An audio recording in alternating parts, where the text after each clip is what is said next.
Eagles.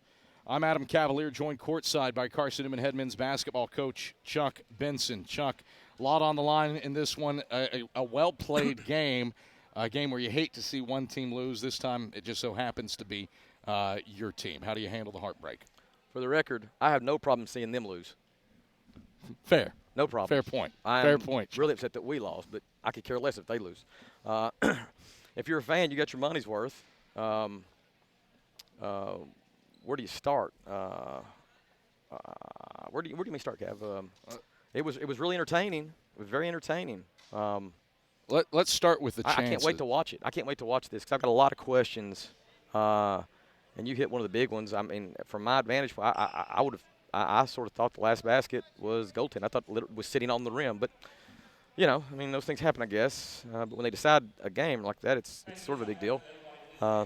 But generally speaking, I want to watch this tape and see what we can take away from it. I felt like, I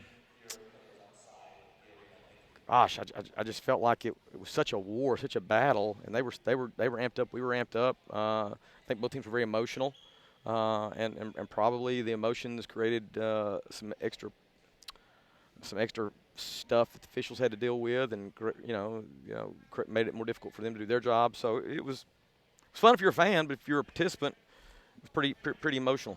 Had some moments where you had opportunities late that went by the wayside. The final possession of regulation, didn't get a shot off.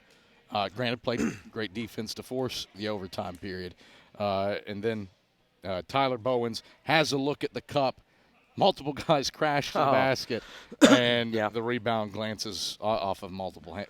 Break down the finishes, both regulation and overtime. I mean, obviously, in regulation, we had the ball, and we're going with the call, and just turned it over. It was a miscue on the entry pass. We got to do a better job. I got to do a better job, I guess, having these guys capable of making that entry pass. But we flubbed that up.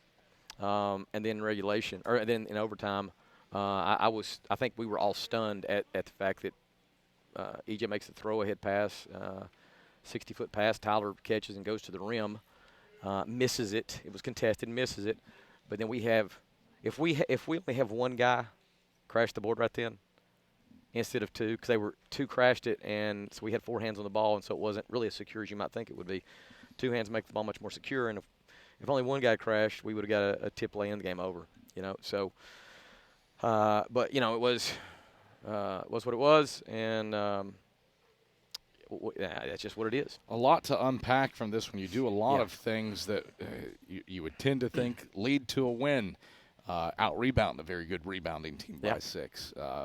Win the war for second chance points on a day where you didn't have your best shooting, but at the same time, Wingate shoots the ball pretty well. Just the second team to shoot better than 45% from the field against you.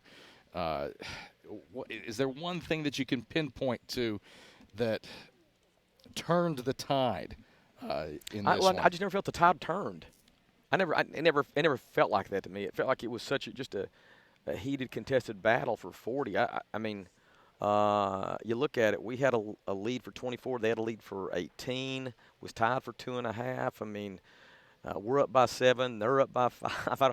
I don't think this was just such a heated contest that it never felt, or it doesn't look to me like that's really what was going on. I just felt like it came down to the very end of the regulation and the very end of the overtime, and it could have very easily gone to a second overtime. Both teams were very hungry. If I were to really just say one guy, it's definitely Destin Clark. Mm-hmm. I mean, we know what they prefer to do with their 3-ball. We tried to impact that. We did not impact it as well as I would have hoped. But the difference, I really think, was him. 28 points, 12 boards, 7 offensive.